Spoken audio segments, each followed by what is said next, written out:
In this video, we'll be marking a discussion topic. You can see here in the Manage Grades screen of my course that in Unit 1, I have an association between this discussion topic and this gradebook item. So that means any marking that I do over in the discussions tool will flow automatically into gradebook. Let's take a look.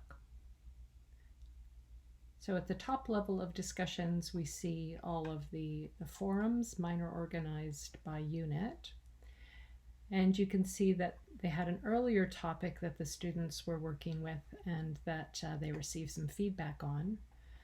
Now this one also has a rubric, but it also has numeric grades. So I'm going to go in and take a look. At this top level, you can choose Assess Topic.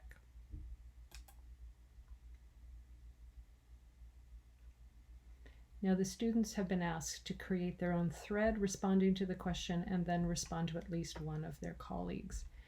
And I know already this first student hasn't been participating. I'm going to just mark this one because I know this student has quite a bit to work with. So oddly enough, you click on this link that says topic score, not super intuitive, but it brings you into a view where you can see the rubric for the discussion topic, and you can also see all of the different contributions that the student has made. So Mafuza has created a thread, so as she was instructed to do, and she's also replied to 2 of her fellow students. So that's awesome.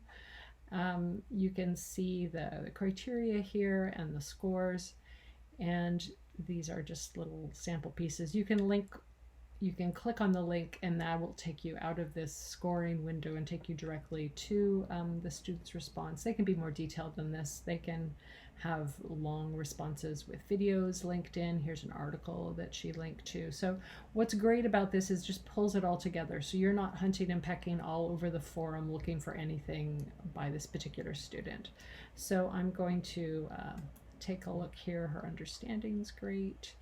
And just go through and select, and I can edit these a little bit if I think the top score in any of these fields is a bit too high altogether or a bit too low. I can adjust them manually, and there we go. So she's scored of a level 4, a 14.7 out of 16.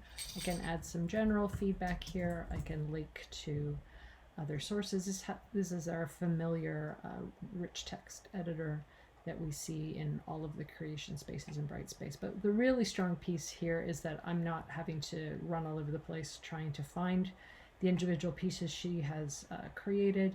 They're all collated together for me. I can save this as a draft, or I can go back to it later, or I can publish. I'm going to choose to publish now. If I want to, I can also retract that score, but right now you can see that it's published for her. I'm going to take a look over in grades to see what's going on. And normally I'd go over to grades after I marked a ton of them, but for demo purposes, I'll just show you what it looks like. Here's our student, and we'll scroll along and see that her participation in that discussion forum, that mark came directly over. That's not something that I as a teacher have to manually enter. I've chosen to use the one-to-one learning activity type grade setup, so there's no manual mark entry.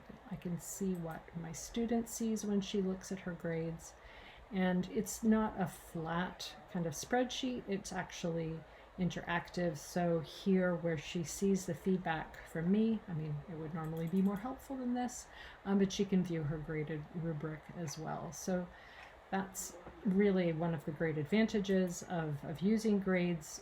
It integrates so well into Brightspace, and it removes the need for any manual data entry.